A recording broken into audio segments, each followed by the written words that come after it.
Selamat pagi Romo, Bruder, Suster, Bapak Ibu, OMK dan adik-adik sekalian. Pagi hari ini marilah kita mengikuti renungan dari Pak Kris Nugroho, Seksi Katekese, Paroki Jagakarsa Gereja Ratu Rosari. Renungan Sabda Allah hari ini diambil dari Injil Matius, bab 25 ayat 1 sampai dengan 13. Mempersiapkan hati untuk menyambut pengantin ilahi. Ketika seorang pramuka hendak pergi camping ke suatu tempat, ia harus mempersiapkan dirinya dengan membawa semua peralatan yang akan ia perlukan selama camping, seperti piring, sendok, garpu, handuk, sikat gigi, sabun, tongkat, dan lain sebagainya. Tapi ada yang karena malas atau merasa dibebani jika ia harus membawa semua peralatan itu, ia tidak membawa semuanya.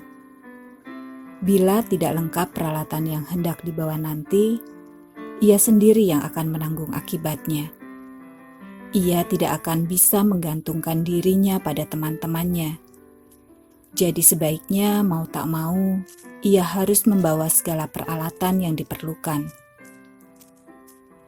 Demikian juga kira-kira halnya untuk kedatangan Kristus yang kedua kali kelak, yang diibaratkan seperti pengantin laki-laki dalam perumpamaan Injil hari ini. Jam kedatangannya tak seorang pun tahu. Hanya Allah Bapa saja yang tahu waktu pastinya. 10 orang gadis sebagai penyambut pengantin harus mempersiapkan diri dengan memperlengkapi diri mereka. Dari 10 orang gadis itu, 5 orang adalah bijak dan 5 orang lain bodoh. 5 gadis yang bijak membawa pelita lengkap dengan buli-buli berisi minyak persediaan. Sedangkan 5 yang bodoh hanya membawa pelita. Mungkin karena malas atau lalai atau alasan yang lain, mereka tidak melengkapi diri mereka dengan minyak persediaan. Mereka yang bodoh ini tidak berpikir bahwa suatu saat sewaktu pengantin belum tiba, pelita mereka bisa saja kehabisan minyak.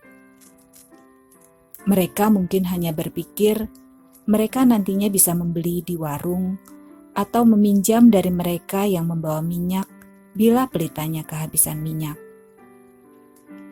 Pendek kata, mereka bersikap gampangke atau menggampangkan.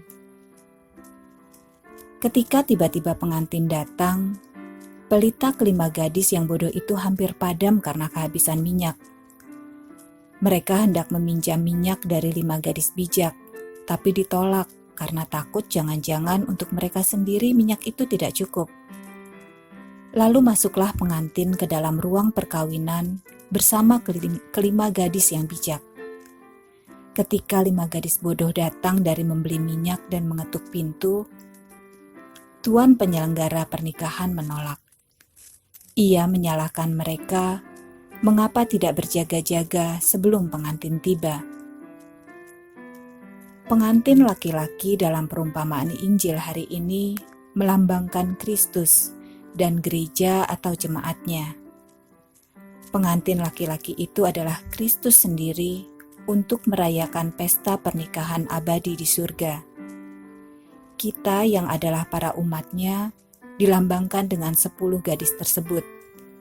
Ketika pengantin perempuan bersatu dengan pengantin laki-laki, demikian juga Kristus, pengantin laki-laki ilahi, menjadi satu dengan gerejanya, yaitu kita masing-masing. Kristus telah mengorbankan dirinya untuk kita, bahkan sampai memberikan nyawanya sendiri. Kita semua, anggota gereja atau umatnya merupakan bagian dari tubuh mistik itu. Kita diingatkan tentang apa yang Kristus katakan di bagian Injil lain, yaitu banyak yang dipanggil, tetapi sedikit yang dipilih. Matius bab 22 ayat 14. Mereka yang terpilih masuk ruang perjamuan nikah adalah kelima gadis bijaksana yang membawa minyak persediaan. Minyak persediaan dalam buli-buli itu adalah segala sesuatu yang baik yang telah mereka lakukan selama hidup di dunia. Sedangkan mereka yang hanya dipanggil tetapi tidak terpilih adalah kelima gadis bodoh yang tidak melakukan hal-hal baik selama hidup mereka, seperti yang diperintahkan pengantin laki-laki, yaitu Kristus. Minyak persediaan dapat berupa doa, menerima sakramen-sakramen, dan perbuatan kasih kepada yang memerlukan. Demikian renungan pagi hari ini dari Pak Kris. Semoga kita dapat menanggapinya dengan melaksanakan firman Tuhan dalam hidup kita sehari-hari. Selamat beraktivitas, Tuhan Yesus selalu memberkati.